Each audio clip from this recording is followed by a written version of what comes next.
Esta semana en Cuadriga, coalición alemana, crisis de confianza. El gobierno de la canciller Angela Merkel podría entrar en crisis mientras la investigación a un ex miembro del Parlamento por presunta posesión de pornografía infantil sigue su curso.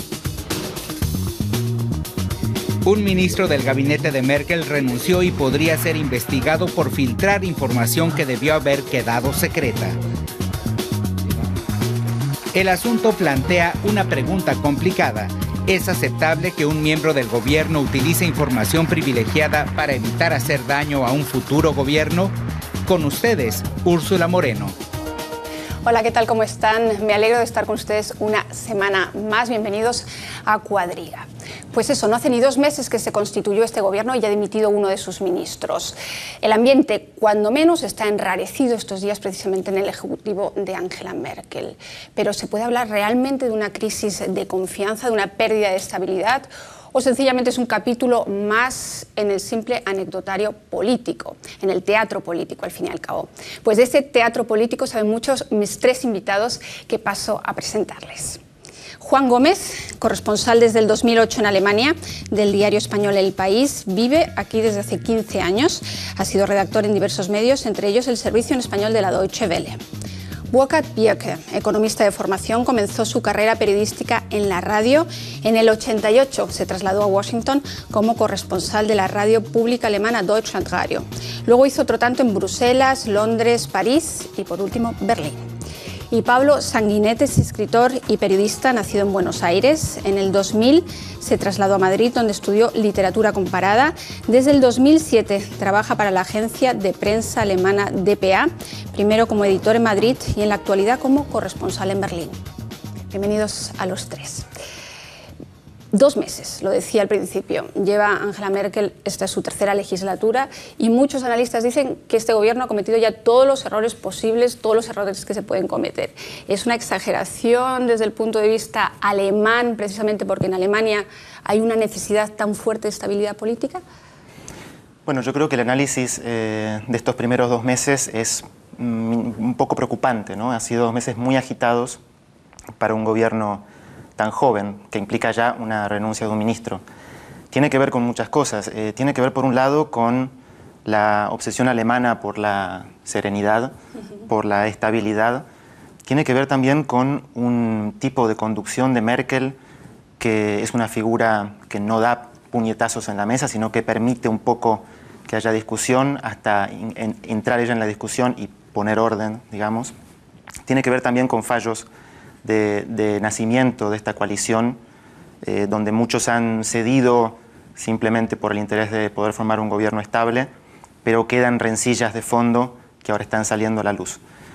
Ahora, más allá de estos accidentes, yo creo que lo que demuestra el caso que discutimos hoy es que también hay mecanismos que funcionan muy bien en Alemania para depurar responsabilidades y que muy rápidamente todo vuelve a reconducirse. Eso es lo que yo destaco desde una perspectiva tal vez más latinoamericana, ¿no? En comparación con lo que pasa en las democracias latinoamericanas. Es decir, que quizás todo esto sea una simple anécdota, como decía al principio, un detalle, pero ¿cómo se explica que el hecho de que a un diputado se le encuentre material que raya la pornografía acabe desencadenando la renuncia de un ministro y algunos dicen una crisis de Estado?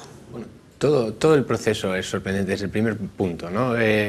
Parece que no tenía pornografía infantil, es decir, que el material que este exdiputado ya dimitido guardaba en sus ordenadores era, bueno, legal. Entonces, si este señor no ha cometido ningún delito, ¿por qué le montan aquel lío de registrar su casa, sus oficinas, con prensa presente? Aquí quizá hubo un error de la Fiscalía ya de entrada.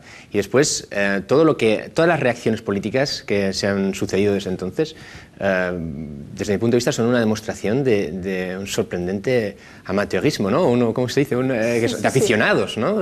¿Cómo es posible que se haya llevado tan mal como lo que en principio fue un favor que quiso hacer el exministro de Interior a sus futuros aliados socialdemócratas en las negociaciones de gobierno, cómo ha podido acabar con su dimisión y con una tensión que todavía no se ha resuelto y que supongo que habrá que resolver, como tú dices, pues con más dimisiones. Yo no creo que esto haya terminado todavía. Es decir, es un comienzo inquietante para una legislatura que no creo que vaya a ser tan tranquila como ha sido estos últimos meses, ¿no? En lo económico, en lo político en Europa, no creo que la crisis haya terminado.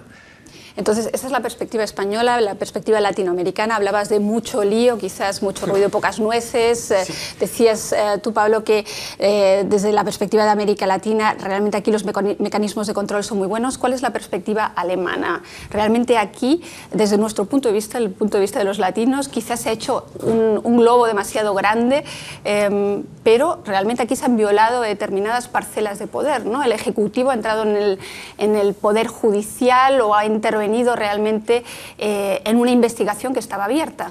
Exactamente, yo creo que es el punto fundamental, porque se tenía confianza en Angela Merkel como canciller, que ella es muy conservadora, muy recta y no cometería ninguna falla, pero yo creo que en este caso su gobierno ha cometido la falla en mezclarse en unas investigaciones jurídicas de la Fiscalía y ha pasado información confidencial. Eso nadie lo duda, nadie lo pone en duda que se ha pasado la información. Eso como decirle a un mafioso, mira, sospechamos que eres mafioso y él tiene todo el tiempo de esconder sus kilos de cocaína para desaparecer del mapa y hacer desaparecer las pruebas. Y yo creo que el ministro que dio la información, el ministro de Interiores, Friedrich, lo hizo con su propio propósito, porque él se quería quedar en el puesto, porque Edati, la persona en cuestión que tiene esta sospecha de haber utilizado imágenes posiblemente pornográficas,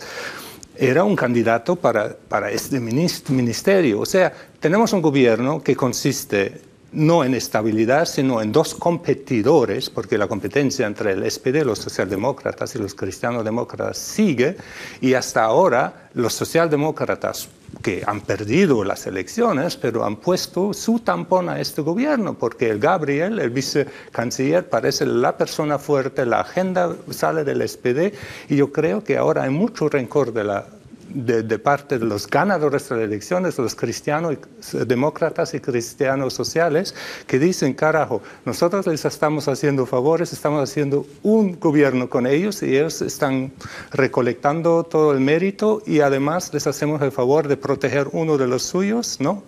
Rompiendo la ley o poniendo en duda la legalidad de este acto, y además nos queman y hacen que uno de nuestros ministros tiene que renunciar. Entonces, claro, hay una desconfianza muy grande y eso hay que resolverlo. Recordemos entonces un poco para el público latinoamericano que el ministro en cuestión que ha dimitido era ministro del Interior en la pasada legislatura y traspasó información durante la formación del gobierno de Gran Coalición, ¿no? Pasó información al jefe de los socialdemócratas en ese momento diciendo: uno de vuestros hombres está siendo investigado porque era un ministrable, ¿no? O una persona con aspiraciones a formar parte o ser secretario de Estado.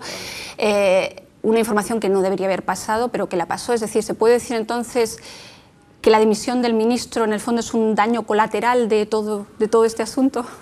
Yo creo que la decisión de Friedrich de pasar esta información se puede interpretar efectivamente como un movimiento de interés personal para defender su puesto como ministro del Interior, pero también se puede entender como un movimiento para proteger al gobierno de tener en su seno a un personaje que en algún momento, tarde o temprano, iba a aparecer en el marco de una investigación por pornografía infantil.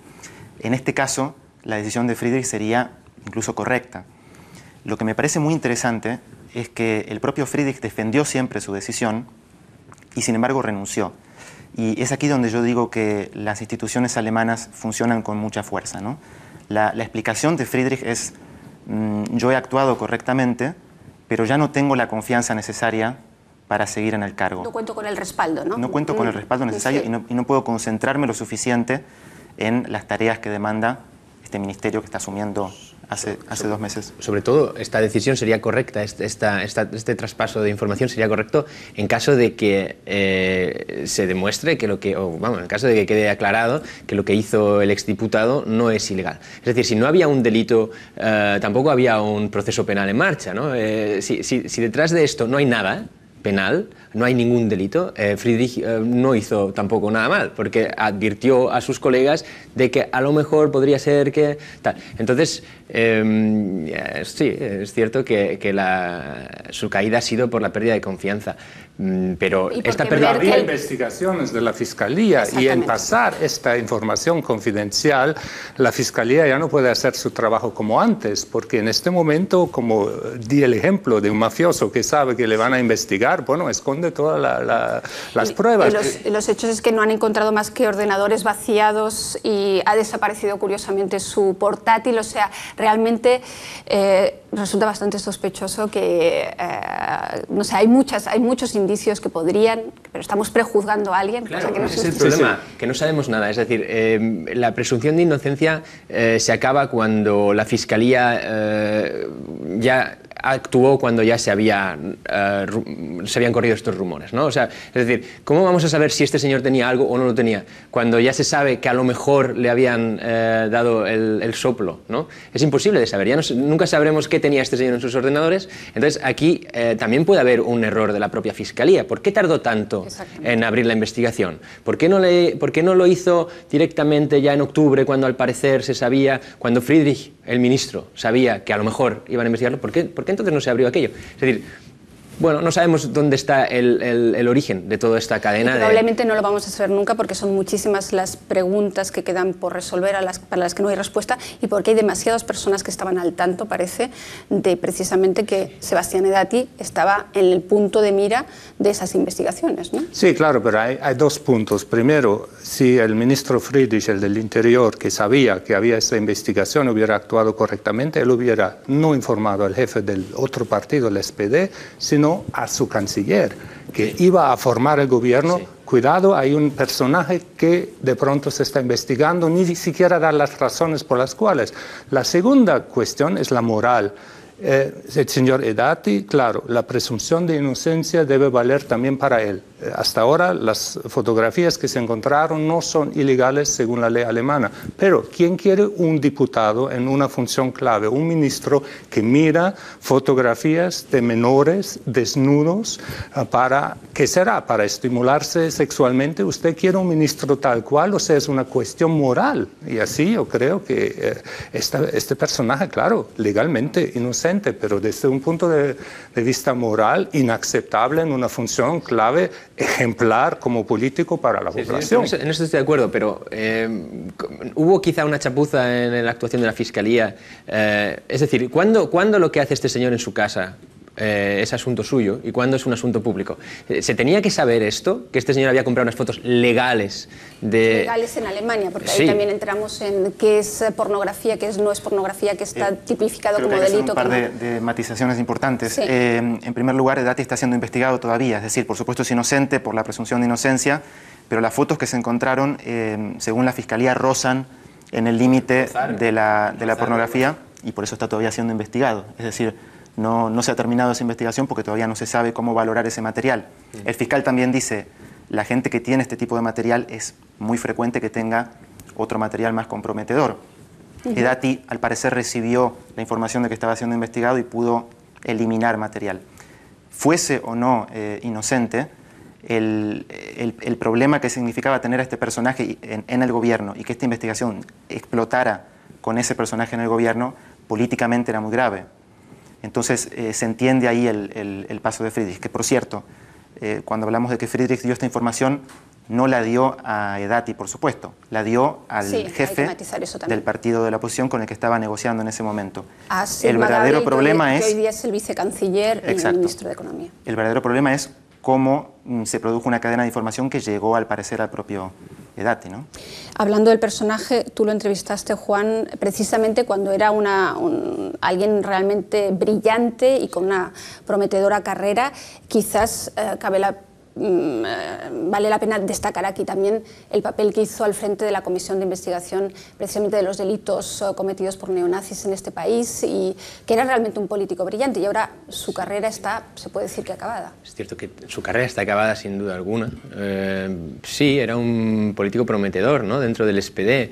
Él dice ahora... es hijo de inmigrantes. Es hijo de un indio y de una alemana. Su padre era un pastor protestante o eso. De hecho, creo que estos políticos son los que en Alemania los partidos buscan, sí, porque buscan precisamente partidos como el Partido Socialdemócrata, políticos con raíces inmigrantes, con un background inmigrante, precisamente para cubrir determinados puestos, ¿no? Él dice ahora que estaba agotado y que por eso dimitió de su escaño, por eso devolvió el acta de diputado, ¿no? Que su trabajo de los últimos años lo había agotado y que no podía seguir trabajando por cuestiones de salud personal. Y eso es lo que dice él ahora en una entrevista. Él defiende su inocencia, dice que esas fotos, que él había sido cliente de esta empresa canadiense investigada por supuesta distribución de pornografía infantil, y que por eso él se puso en contacto con su abogado y movió para intentar enterarse de qué estaba llevándose a cabo contra él, ¿no? O sea, él niega que el SPD le hubiera dado, es decir, que su partido le hubiera dado esta información. Yo estoy de acuerdo contigo en que lo lógico habría sido que Friedrich, el ministro de Interior, avisara a la jefa y le dijera: si a este señor le quieren dar un puesto, frénalo y ya veremos por qué es, ¿no? Esto es lo que habría sido seguramente lo correcto. Porque la crisis ya está aquí, o sea, esto ya no se puede rebobinar, ¿no? El SPD y la CSU van a necesitar mucha negociación y mucho tiempo para poder recuperar la confianza de un partido con el otro, ¿no? Y la confianza en el pueblo también, porque se demostró que, como nosotros lo sabemos de las famosas repúblicas bananeras, exacto, claro, que el gobierno hace complot para evadir el camino a la justicia y todo, y esa impresión que somos una república bananera a alto nivel, pues se le da un poco al pueblo en este momento. Yo creo que eso es la verdadera crisis de confianza, y el error de Merkel fue de haber creído de poder sostener a Friedrich en el ministerio. Ella al principio no lo quería soltar, pero al final a la presión pública... Ahora por buena ha dicho que la dimisión de Friedrich era necesaria precisamente para restablecer la confianza en el Estado de Derecho. Yo no estoy seguro de que Merkel haya querido mantener a Friedrich en el gobierno, ¿no? La impresión que da es más bien que ha intentado, le ha obligado prácticamente a dimitir, ¿no? Al principio sí, y luego pues cuando vio que la presión era demasiado fuerte y que ella misma podría tomar daño, lo soltó. Pero estamos hablando de un margen de tiempo muy breve, es decir, sí, muy breve, el jueves por la mañana el nombre de Friedrich ni siquiera se planteaba en los medios. Surgió, bueno, cuando el SPD avisó que Friedrich había pasado esta información y demás. El viernes por la mañana, un día después, 24 horas después, Merkel tuvo una conversación por teléfono con Friedrich en la que directamente le pidió la renuncia. Es decir, son 24 horas de análisis, me parece un tiempo muy razonable. Y la justificación de esa renuncia que da la propia Merkel es lo que me parece que diferencia a Alemania de una república bananera. Merkel, que no hay que olvidar, es del mismo grupo político que Friedrich, es decir, es su ministro cercano a ella, no es la oposición la que forzó la renuncia, sino la propia Merkel a su ministro de su propio partido, dice precisamente eso. Es decir, aquí hay una crisis de confianza y alguien tiene que pagar para frenar esta crisis de confianza. No importa si Friedrich actuó bien o mal, pero alguien tiene que asumir la responsabilidad política porque se estén cuestionando las instituciones alemanas. Entonces el ministro renuncia. Y eso es la diferencia con una república bananera. Y es una táctica también propia de Merkel, ¿no? Liberarse de sus ministros débiles, sí, y mantener, porque Merkel no se pronunció durante muchos días, como siempre, sí, lo dejó hacer a su portavoz de gobierno, y finalmente cuando ya, digamos, lo peor ha pasado, dice, no, la dimisión de este ministro era correcta y hay que restablecer la confianza. Es una forma de mantener la higiene, ¿no?, política en un país como España, donde no se dimite jamás. Da igual el tamaño del escándalo o las informaciones que se estén moviendo sobre una persona, las dimisiones son muy escasas. Bueno, hoy ha dimitido, por ejemplo, un senador del Partido Popular acusado por tener una cuenta en Suiza de no sé cuántos millones millón y medio, etcétera. Bueno, hay una pequeña esperanza, ¿no? Pero es cierto que en Alemania, y esto pues, te tengo que dar la razón, ¿no? Hay un sistema de depuración que funciona mucho mejor. Y creo que que el punto en este caso es cuando Merkel se da cuenta de que a ella le puede salpicar esto, es cuando se deshace del ministro, ¿no?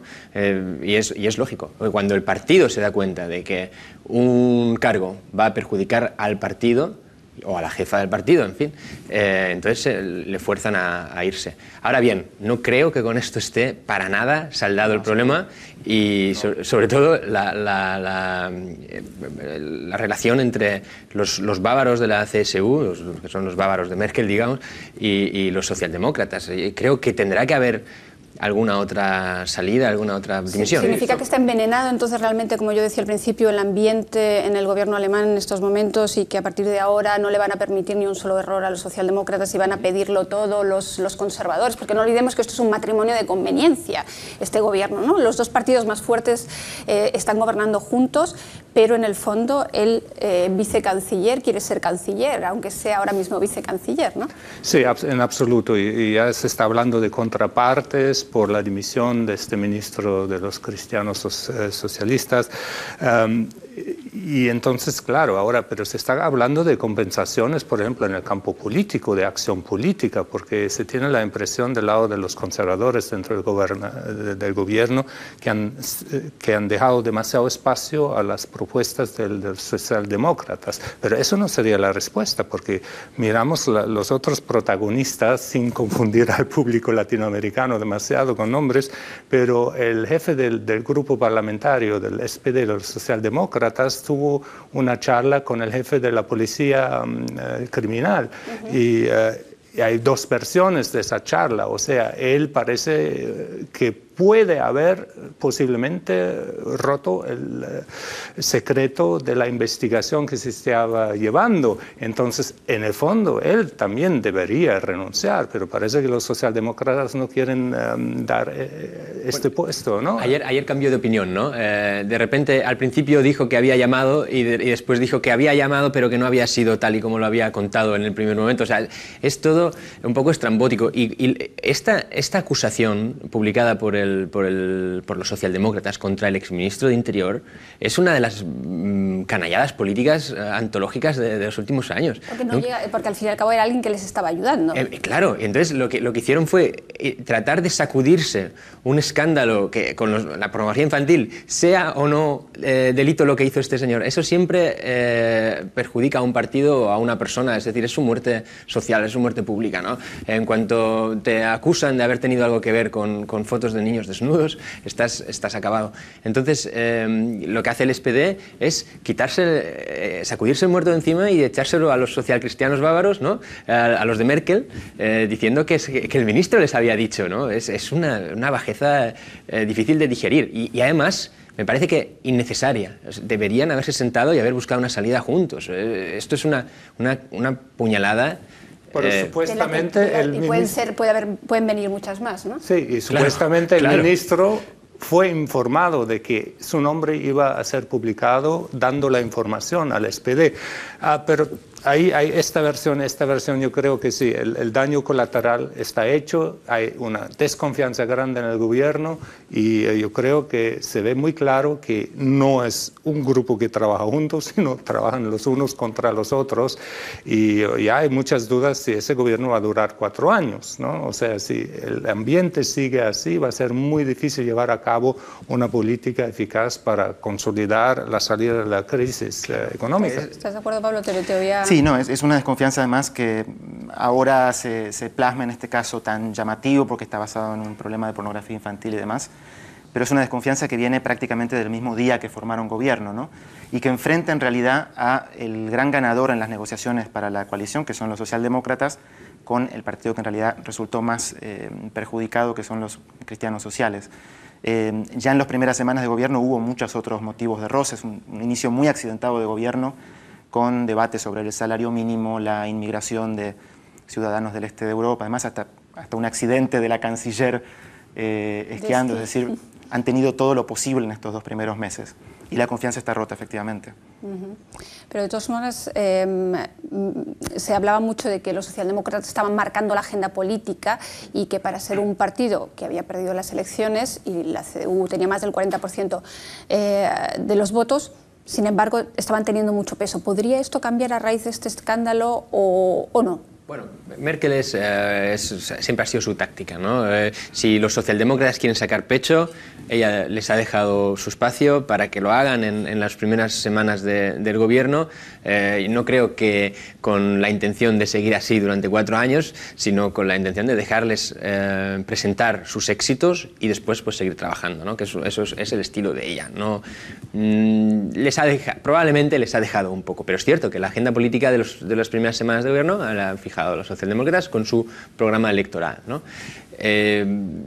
No sé cómo van a seguir ahora, no sé si Merkel hará... Claro, ella no es, como hemos dicho antes, como has dicho tú antes, no es de dar el puñetazo en la mesa y cambiar las cosas. No es de dar el puñetazo en la mesa, pero puede ser también que esto refleje un cierto cansancio político ya. Boca, tú que eres el que sigue más la política alemana desde dentro. Sí, yo creo, bueno, había este rumor que Merkel después de 2 años iba a dejar el puesto, pero yo me lo podría imaginar que busque una vida privada, que ya esté un poco cansada. De otro lado, ella sabe, con los socialdemócratas en el gobierno, por ejemplo, ella ya mejoró mucho la relación con Francia y sabemos que el motor franco-alemán es crucial para Europa. Ya en esta semana hubo ese encuentro de ministros de ambos países y ya se nota que hay un ambiente mucho mejor que antes y que de pronto Hollande, el presidente de Francia, y la Merkel y su gobierno van tirando más hacia sacar a Europa realmente de esa crisis que también es una crisis de confianza, ¿no? Entonces yo creo que ella ve los pros y contras de todo eso y de todas formas ella se salvó porque dentro de su influencia directa, eliminando a este ministro, ella queda limpia, como la que jugó limpio. Los socialdemócratas todavía no han limpiado dentro de su casa, o sea, debería haber una renuncia, unas consecuencias. En parte también porque no hay tantos sustitutos o personajes que dicen que Thomas Oppermann, por ejemplo, si no lo han eliminado es porque tampoco encontrarían fácilmente a alguien que dirija el grupo parlamentario. Están implicados los jefes, es que es un gran problema. Es que está implicado Gabriel, el primero, el vicecanciller y superministro de Economía y Energía, fue el que recibió el soplo, ¿no? Entonces, claro, ¿cómo limpian aquí? De todos modos, se ha hablado mucho esta última semana precisamente de esa crisis política y hay otro tema del que se ha hablado mucho y del que solamente se habla cuando se destapa un escándalo así, que es el de la pornografía infantil. Y ahora el ministro de Justicia habla de la posibilidad de cambiar precisamente la ley, endurecer las leyes para que esas imágenes que no son ilegales en Alemania y que presuntamente compró Sebastián Edati, el personaje que está siendo investigado, esas imágenes eran teóricamente legales porque mostraban imágenes de niños desnudos, pero no en poses sexuales o provocadoras. ¿Qué posibilidades hay o es exagerado, es una reacción precipitada precisamente el intentar cambiar ahora esas leyes? Bueno, muchas veces la política reacciona, ¿no? Es lo que llaman accionismo en alemán, ¿no? Es decir, hay un escándalo relacionado con la pornografía infantil, la gente dice, pero ¿cómo puede ser que haya fotos de niños vendiéndose y comprándose por internet? Y dicen, bueno, pues esto lo vamos a cambiar ya. Eso dicen. En principio sería aplicar, si no me equivoco, una directiva ya de la Unión Europea que pide a los países miembros que sean muy restrictivos con este tipo de material, y Alemania lleva desde hace unos 15 años endureciendo mucho las leyes, las penas y las restricciones sobre este tipo de imágenes, ¿no? Pero, sin embargo, España o Francia son países mucho más duros en este tipo de legislación. El simple consumo de estas imágenes, por ejemplo, en España están penalizadas con 1 año de cárcel. También en Alemania, es decir, es ilegal hasta buscar pornografía infantil. Lo que pasa es que este señor, según parece y según dice él mismo, compró fotos de niños desnudos sin ningún acto o posición o lo que fuera sexual, ¿no? Entonces, claro, aquí hay que hacer una línea que es muy difícil de trazar entre las fotos de una persona que está con sus niños en la playa y que el niño pequeño, pues de 7 años o de 6 o lo que fuera, va desnudo porque, en fin, pues así, muchas veces sucede esto, ¿no? O en el baño, duchándose en la bañera. ¿Dónde está la línea entre...? Estos vídeos concretamente, por ejemplo, se filmaron muchos de ellos en Rumanía, claro, y eran niños que estaban asistiendo a clases de karate, teóricamente, y evidentemente sus padres, y menos los niños, accedieron a la comercialización de estos vídeos, ¿no? Sí, siempre cuando hay explotación de menores, eso debe ser un delito que se penaliza muy fuertemente. Yo creo que a nivel europeo deberíamos poner más restricciones, pero como dijiste, el problema es realmente, vas aquí en Alemania a una playa nudista, tomas unas fotos de tus niños, las pones en Facebook, y ahí está también el problema, que ya por las redes sociales, Facebook y Twitter y todo, se están publicando muchas cosas y hay acceso a muchas cosas, y el límite es muy difícil de tomar una definición muy clara. Volviendo al caso, también hay que mirar, el EDATI podría salir de todo eso diciendo, mire, yo tengo esa tendencia, pero yo no quiero ser victimario, ayúdenme, porque había un programa en Alemania de la Charité, de una clínica muy grande, sí, que hizo ese programa porque hay gente que tiene esa tendencia sexual, para ayudarles a no abusar de niños, porque no estamos hablando que este señor haya abusado niños, no hay ninguna prueba de eso, ¿no?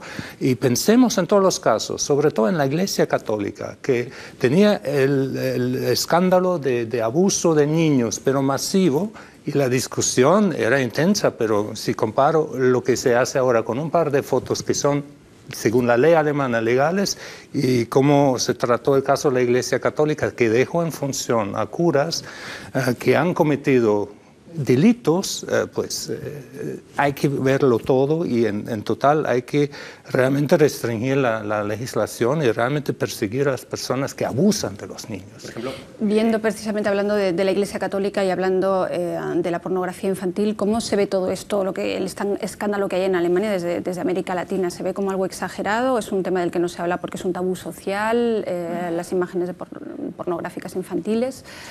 Yo creo que la pornografía infantil, como tantos otros temas que están relacionados, es un debate relativamente nuevo, incluso en Europa, ¿no? Es un debate que se ha planteado en los últimos años. Las legislaciones son muy nuevas y todavía queda muchísimo por mejorar, como demuestra el caso de Alemania, ¿no? Me parece que en América Latina, desde luego, es un problema, pero está muchísimo menos presente en la opinión pública por un motivo muy sencillo, que es que en América Latina todavía hay temas que están mucho más presentes, mucho más urgentes que resolver, ¿no? Pasa algo similar con la violencia de género, que en España, por ejemplo, desde hace pocos años tiene un lugar muy central en el debate, y en América Latina, o por lo menos en Argentina, recién ahora empieza a ganar espacio, ¿no? Creo que la pornografía infantil todavía, la legislación de pornografía infantil todavía es precaria. Creo que Chile y Argentina tienen una buena legislación en este aspecto, por lo menos, digamos, una legislación más restrictiva, pero hay otros países que no tanto, y según datos de 2013 parece que Colombia es uno de los primeros productores, por así decirlo, de material pornográfico en América Latina, y Uruguay uno de los mayores consumidores, y que lo que falta sobre todo en América Latina son mecanismos de control. Sin embargo, en el 2001 se pasó una ley en Colombia que en el fondo pone bajo penas muy duras la pornografía infantil, pero digamos, una cosa es la ley, la otra cosa es la realidad que sale de la necesidad de la gente, ¿no? Yo no sé, que vamos, en países donde se venden gente que no tiene domicilio fijo, se vende para órganos, se matan para sacar órganos y venderlos en el mundo, igual, claro, se entiende que de pronto se abusan niños para producir pornografía, ¿no? Entonces, claro, esa es una tarea muy grande, pero según mis informaciones, las leyes están hechas, pero pues de pronto para enforzarlas, ¿no? La impunidad puede ser muy grande, ¿no? Implementarlas es la gran dificultad, ¿no? Al fin y al cabo. Yo creo que en el caso que nos ocupa, ¿no? Sí que tendría sentido probablemente tener en cuenta que esto es una compraventa, ¿no? Es decir, este señor no es que hiciera fotos en la playa y estas cosas que son una zona un poco más de sombra, ¿no? Más difícil de delimitar. Este señor compró unas fotos que si hay dinero de por medio, quiere decir que seguramente ese dinero pues llegaría de alguna manera a los padres de los niños. Es decir, es un abuso de los niños, ¿no? Entonces esto sí que se podría prohibir. En algunos casos, pero concretamente en este caso parece ser que los padres no estaban al corriente de estos vídeos, que por lo menos hacían colegio un alemán determinado en Rumanía. Pues no sé cómo es el caso, la verdad no lo sé cómo es en este caso, pero en general cuando hay compraventa el dinero se mueve hasta que llegue a los niños, no al niño de alguna manera, pero sí a algún responsable, puede ser un profesor, un monitor de la escuela donde va a hacer karate, como dices, ¿no? Ese dinero va a llegar a alguien que está abusando del niño, o sea, que está aprovechando la inocencia y la indefensión del niño para lucrarse, ¿no? Y ese abuso es tan grande. Recordémonos del gran escándalo en Bélgica que hubo con el caso Dutroux y cómo estaba incorporado hasta la justicia y todo en el escándalo, porque supuestamente hasta jueces y todos también abusaron de menores. O sea, yo creo que es un fenómeno de la sociedad que es muy, muy serio y hay que realmente llevar a esta situación una transparencia absoluta, ¿no? Es que se puede decir que la pedofilia no ha estado socialmente condenada durante muchísimo tiempo. Se puede decir que recién hace 10, 15 años que se han implementado, por lo menos en países europeos, leyes al respecto. Antes, sencillamente, era un mal, pero ni siquiera se condenaba en algunos casos, y podemos hablar mucho ahí de casos de la Iglesia Católica, no se condenaba socialmente. Sí, aquí en Alemania el Partido de los Verdes está todavía perseguido por escritos de sus directivos de no hace muchos años, donde abogaban abiertamente por la legalización del sexo con menores, ¿no? Y de hecho el caso de Dati, del exdiputado Dati, no es el primero en el Parlamento alemán relacionado con pornografía infantil, ¿no? Hay un precedente de otro diputado que también compró imágenes de pornografía infantil hace unos años.